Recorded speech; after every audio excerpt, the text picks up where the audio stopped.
Hello friends, आज एक सच्ची कहानी से रूबरू कराऊंगा। बाबा साहब की एक सच्ची कहानी जिसे सुनकर आप सोचने पर मजबूर हो जाएंगे कि एक व्यक्ति के अंदर इतना दिमाग कैसे हो सकता है। कोई महापुरुष इतना दृढ़ निश्चय वाला कैसे हो सकता है। मैं चाहूँगी आप इस वीडियो को पूरा देखें। जब बाबा साहब पहली बार लंदन से बैरिस्टर बनकर भारत वापस लौटे, जब उन्होंने कोर्ट के अंदर, कचहरी के अंदर कदम रखा, तो कोर्ट के अंदर जितने भी वकील थे, सबने बाबा साहब को देखकर पहचान लिया कि वो वही है जो महार जाति का व्यक्ति है। और ये आज काला कोट पहनकर हमारे कचहरी के अंदर आ गया और बाबा साहब अंदर जाकर अपना ठिया ढूंढने लगे। सबके पास अपना अपना ठिया होता है बैठने के लिए। जब बाबा साहब को कोई ठिया नहीं मिला और बाबा साहब ढूंढ रहे थे, तो जो दूसरे वकील थे उन्होंने बाबा साहब की ओर टोंट कसते हुए बोला, बाबा को चिढ़ाते हुए कहा, अबे ओ बैरिस्टर, तुम तो बहुत पढ़े लिखे विद्वान हो, तुम्हें क्या ज़रूरत है कचहरी के अंदर बैठने का। तुम कहीं बाहर भी अपना ठिया लगाओगे तो तुम्हारी दुकान चल जाएगी। लेकिन बाबा साहब ने उसकी उस टोंट मारने को गलत नहीं समझा। बाबा साहब ने उस बात को बुरा नहीं माना और मुस्कुराते हुए बोला, तुमने ठीक कहा। और बाबा साहब ने कचहरी के बाहर एक जगह जाकर अपना ठिया जमाया, वहाँ साफ सफाई कर वहाँ बैठ गए। तब बाबा साहब के पास छोटे मोटे केस आते रहे और रोजी रोटी चलती रही। हल्का फुल्का बिजनेस बढ़ा, कारोबार बढ़ा। और उसी दौरान एक सेठ और सेठानी, जिसका इकलौता बेटा था, उसको फांसी की सज़ा सुनाई गई थी। उस सेठ और सेठानी पूरी मुंबई में कोई ऐसा वकील नहीं छोड़ा जिसके घर वो ना गए हो। जिसके पास भी जाते और जिसको भी फाइल दिखाते अपने बच्चे की, वो मना कर देता कि आपका बच्चा नहीं बच पाएगा। उसने बहुत पैसा खर्च कर दिया था उस सेठ ने, और वह सेठ वकील ढूंढता ढूंढता पूरा मुंबई को खंगालता हुआ उसी कचहरी के अंदर पहुंचा, जिसके बाहर बाबा साहब बैठे थे। दलितों के मसीहा भीमराव अंबेडकर बैठे हुए थे। और जब उस कचहरी के अंदर उस सेठ अपने बच्चे की फाइल दिखाई, अपने इकलौते बेटे की फाइल को दिखाई, तो किसी भी वकील ने उसकी फाइल नहीं ली। सभी ने इनकार कर दिया और कहा, इसमें कुछ नहीं हो सकता, तुम्हारे बच्चे को कोई नहीं बचा सकता। उस सेठ ऐसे बड़े बड़े वकीलों को दिखाया जो कानून को अपना घर मानते थे, जो बोलते थे कानून तो हमारे मुट्ठी में है। ऐसे ऐसे वकीलों को फाइल दिखाई, लेकिन सबने फाइल देखकर इनकार कर दिया। और उस कचहरी के अंदर जो भी वकील बैठे थे, उसने फिर से टोंट कसते हुए बोला, अरे सेठ, तुम्हारा केस वह लड़ेगा जो बाहर बैठा हुआ है, महार जाति का व्यक्ति। वह बहुत विद्वान है, वह बहुत पढ़ लिख कर आया है। वह बाबा साहब पर टोंट कस रहे थे, दलितों के मसीहा पर टोंट कस रहे थे, वह बाबा साहब को चिढ़ा रहे थे। सेठ मन से रो रहा था। उसे आशा की एक किरण चाहिए थी, बस क्योंकि उसका इकलौता बेटा जिंदगी और मौत में अटका हुआ था। और जब उस सेठ ने उस वकील की बात सुना तो सेठ उसकी बात मानकर वहीं बाबा साहब के पास पहुंच गया। बाबा साहब के चरणों में गिरकर कहा, हे बैरिस्टर, हे बाबा साहब, मेरे बच्चे को बचा लो। तो बाबा साहब ने सेठ से कहा, उठो, मैं क्या कर सकता हूँ, मैं क्या मदद करूँगा तुम्हारी।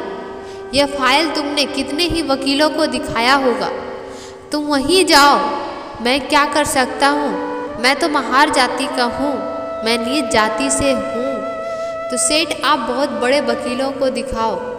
सेठ ने बाबा साहब की शक्ल देखकर कहा, नहीं, अगर मेरे बच्चे को कोई बचा सकता है तो बैरिस्टर आप हो, आप बचा सकते हो मेरे बच्चे को, वरना पूरी दुनिया की कोई ताकत मेरे बच्चे को नहीं बचा सकता। मैं आपका चेहरा देखकर बता रहा हूँ। बाबा साहब, आप मेरी बात मान लीजिए। हे बैरिस्टर, मेरी बात मान लीजिए। मैं तो एक बाप हूँ, मैं इस पीड़ा को सहन कर लूँगा, लेकिन जो उसकी माँ है, जब उसे पता लगेगा कि उसका बच्चा नहीं रहा तो वह भी उसके गम में मर जाएगी। मेरे घर से 2 अर्थियाँ उठेगी बाबा साहब, 2 अर्थियाँ उठेगी।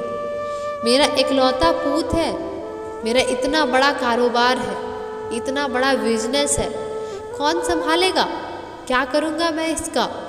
जब बाबा साहब ने सुना कि उसकी माँ मर जाएगी तो बाबा साहब को वह बात याद आई जब बाबा साहब छोटे थे।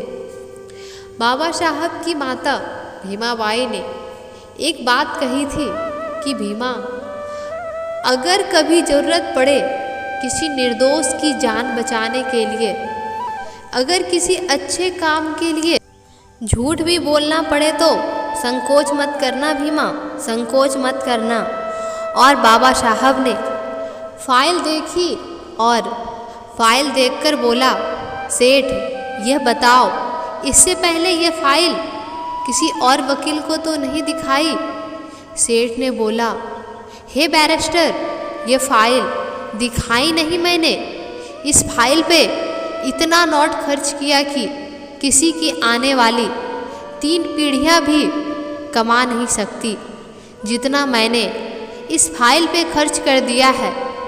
बस आप मेरे बच्चे को बचा लीजिए। वह हाथ जोड़कर गिड़गिड़ा रहा था, बाबा साहब के चरणों में गिर रहा था।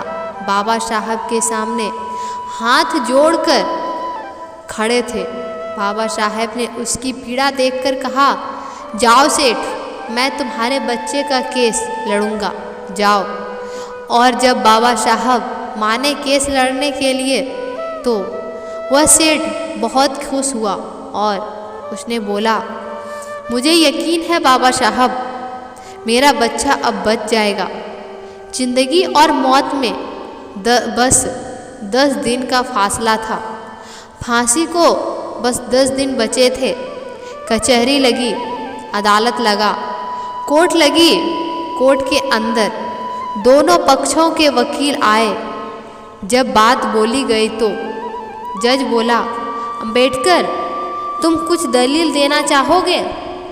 तब बाबा साहब ने बोला, नहीं जज साहब, आप अपना फैसला सुनाइए, मैं कुछ नहीं कहूँगा। सेठ ये सुनकर संकोच में आ गया। वह सोच रहा था कि इसने बोला था मैं तेरे बच्चे को बचा लूँगा, लेकिन इसने तो कोर्ट में अपनी कोई दलील भी नहीं दे रहा है। बाबा साहब ने तो बोल दिया, नहीं जज साहब, आप फैसला सुनाओ। वह सेठ मन में कह रहा था, अंबेडकर, तुमने अच्छा नहीं किया। बैरिस्टर, मैंने बड़े आशा के साथ यह फाइल तुम्हारे पास लेकर आया था। मैंने तुम्हारे चेहरे को देखकर बता रहा था कि तुम मेरे बच्चे को बचा लोगे। और जब फांसी की सज़ा जज ने सुना दी और जब उस लड़के को फांसी की सज़ा देने के लिए लेके जा रहे थे और उसके गले में अभी फंदा डाला ही गया था कि तभी बाबा साहब ने कहा, बस आपने फांसी की सज़ा दी थी, आपने मौत की सज़ा नहीं दी थी। इस तरह उस लड़के की जान बच गई। देखिए उनका दिमाग ऐसे थे बाबा साहब भीमराव अंबेडकर। उसी दिन से यह कार्यवाही चली आ रही है कि सजाए मौत, यदि किसी की मौत की सज़ा देनी होती है तो सजाए मौत कहा जाता है। यह नहीं कहा जाता है कि फांसी की सज़ा। बाबा साहब ने कहा, बस आपने फांसी दी थी, मौत नहीं।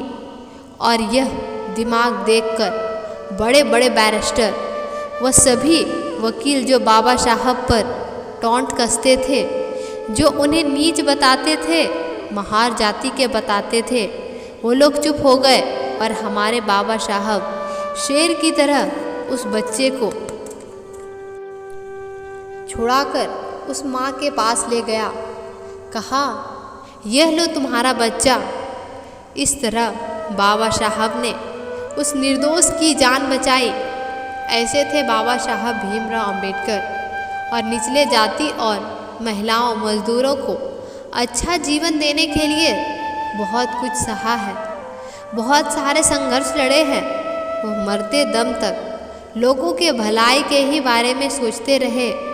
तो दोस्तों, कैसी लगी ये कहानी कमेंट कर ज़रूर बताएं। धन्यवाद फ्रेंड्स।